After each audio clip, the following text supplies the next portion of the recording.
Greetings, cats and kittens. Welcome to another edition of Libby's Lullabies. I'm Miss Libby, and today I am going to be reading The Kissing Hand by Audrey Penn, illustrated by Ruth Harper and Nancy Leake.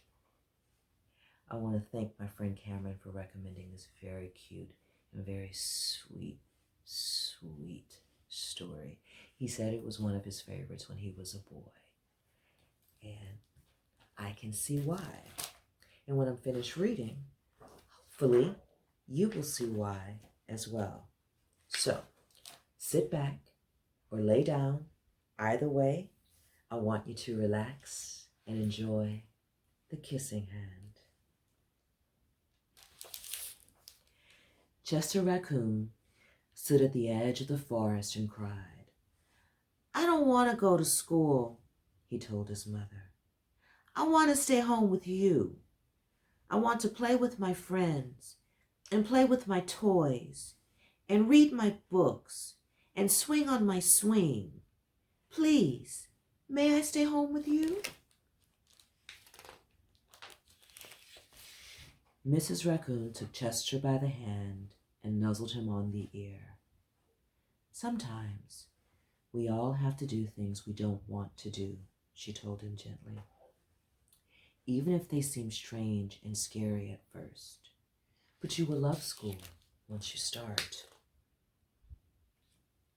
You'll make new friends and play with new toys, read new books, and swing on new swings. Besides, I know a wonderful secret that will make your nights at school seem as warm and cozy as your days at home."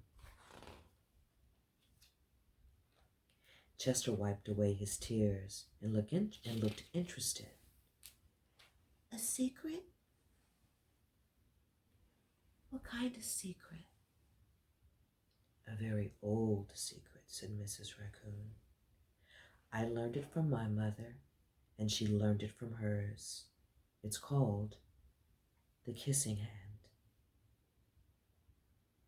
"The Kissing Hand?" asked Chester. "What's that?"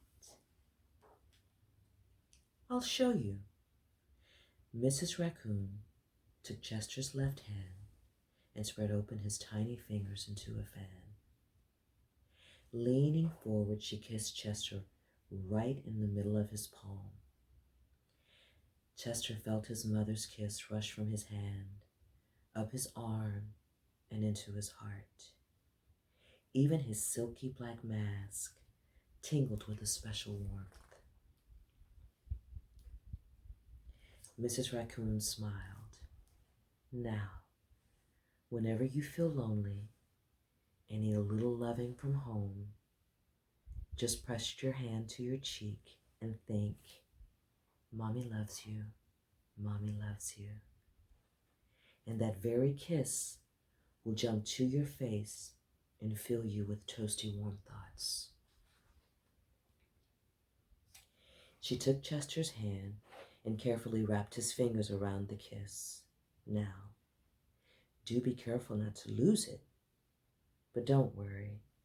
When you open your hand and wash your food, I promise the kiss will stick." Chester loved his kissing hand. Now he knew his mother's love would go with him wherever he went, even to school. That night, Chester stood in front of his school and looked thoughtful. Suddenly, he turned to his mother and grinned. "Give me your hand." Chester took his mother's hand in his own and unfolded her large, familiar fingers into a fan.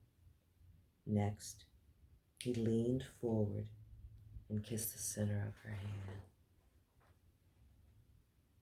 "Now you have a kissing hand too," he told her.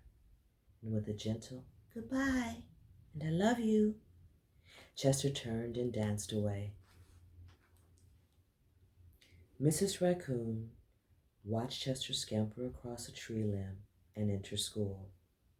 And as the hoot owl rang in the new school year, she pressed her left hand to her cheek and smiled The warmth of Chester's kiss filled her heart with special words.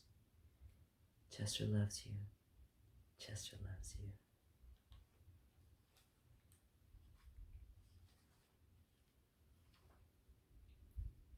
I love you.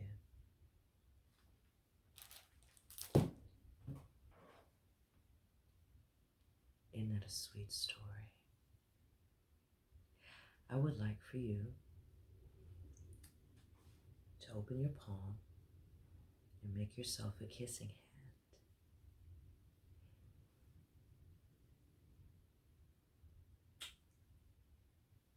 And now hold it to your cheek. And you just say, Miss Libby loves you, or Mommy loves you, or Daddy loves you, Grandpa, Grandma. Carry the love of your loved ones and your ancestors wherever you go. I want you guys to enjoy the rest of your week, or your weekend, your day, or your evening. And I will see you next time on Libby's Lullabies. If there's a story you would like for me to read, feel free to DM me on Instagram at Libby's Lullabies, or you can email me at libbyslullabies@gmail.com. I enjoy discovering new stories, so please recommend some, or tell me what you like about the stories I've read thus far.